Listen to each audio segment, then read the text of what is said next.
Inspired by accounts of prison riots and reports of brutal treatment of prisoners, Zimbardo sought to explore the situational factors that drive normal individuals to exhibit abusive behaviour in a prison setting.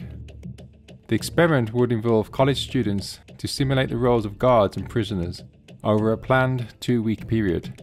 Here is the story of prisoner 8612. It was a bright August morning in 1971 when my life took an unexpected turn.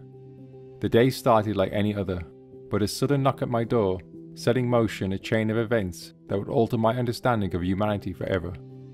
Little did I know I was about to become a subject in one of the most infamous psychological experiments in history.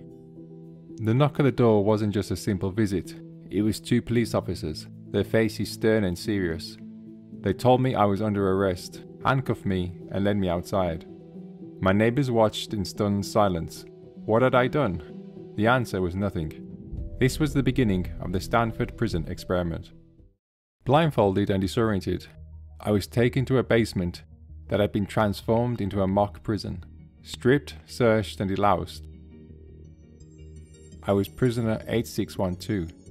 My fellow students had also been divided. Half would be guards, the other half prisoners like me.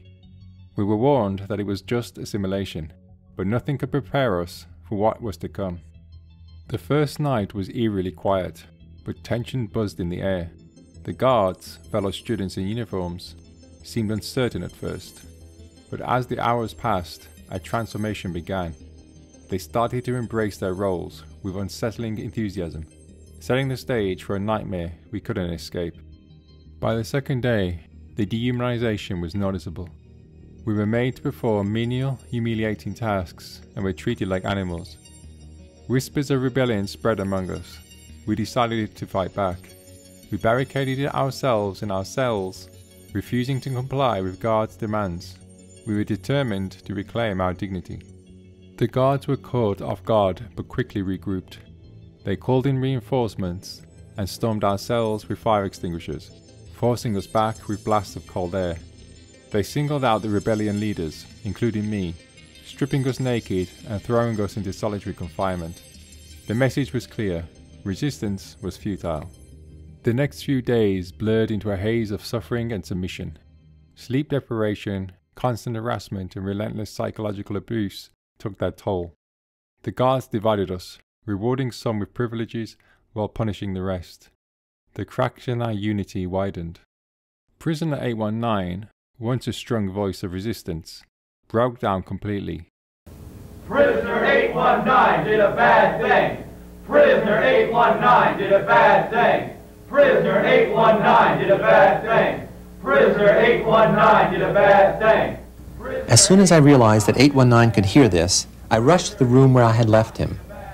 And what I found was a boy crying hysterically, while in the background his fellow prisoners were chanting and yelling that he is a bad prisoner and that they were being punished because of him.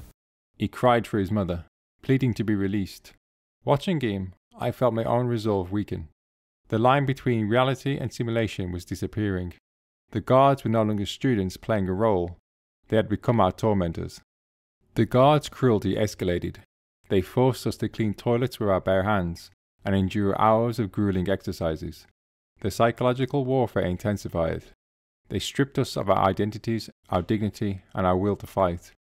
By the 5th day, I felt my sanity slipping away. The experiment was consuming us. One evening, I could no longer take it. I broke down in tears, screaming and begging to be released. The guards mocked me, pushing me further. My pleas echoed in the basement, but I felt like no one was listening. Desperation turned into despair. Just when it seemed all hope was lost, an unexpected hero emerged.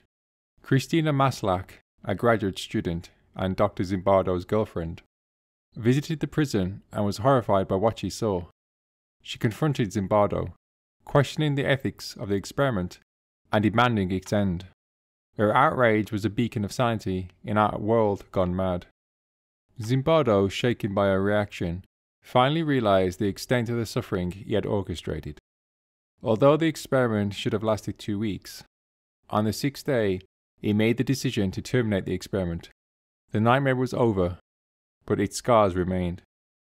The abrupt end of the experiment was a relief, but it left us grappling with the psychological wounds. Debriefings revealed the true nature of the study, to explore the psychological effects of perceived power and authority. But for us, the participants, it had become a brutal reality. The public and academic community were shocked by the revelations. Allegations surfaced that Zimbardo had influenced the guards, urging them to adopt harsh tactics to ensure dramatic results. Some guards admitted that they had felt pressured to act in certain ways, believing it was expected of them. The authenticity of our suffering was questioned. Had we been manipulated? One of the major findings in social psychology is that influencing behaviour is more difficult to eliminate than we had initially believed. Participants can detect extremely subtle clues that even the experimenters might not notice. Minor variations in how questions are phrased can subtly sway responses in one direction or another. Another important lesson is that we need bigger and more diverse sample sizes. The prison experiment used very small samples.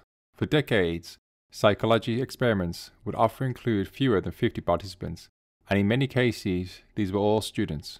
Today, psychologists aim for sample sizes in the hundreds, and from a much more diverse pool. As a work of science, the Stanford prison experiment has now been judged to be fatally flawed.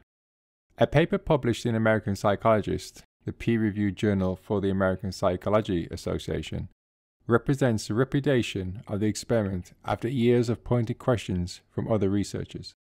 The paper, Debunking the Stanford Prison Experiment, concludes by describing the research as an incredibly flawed study that should have died an early death. The sadism of the guards and the submissiveness of the prisoners in the experiment didn't reveal the hidden darkness of the human soul, so much as the willingness of college students to please a professor.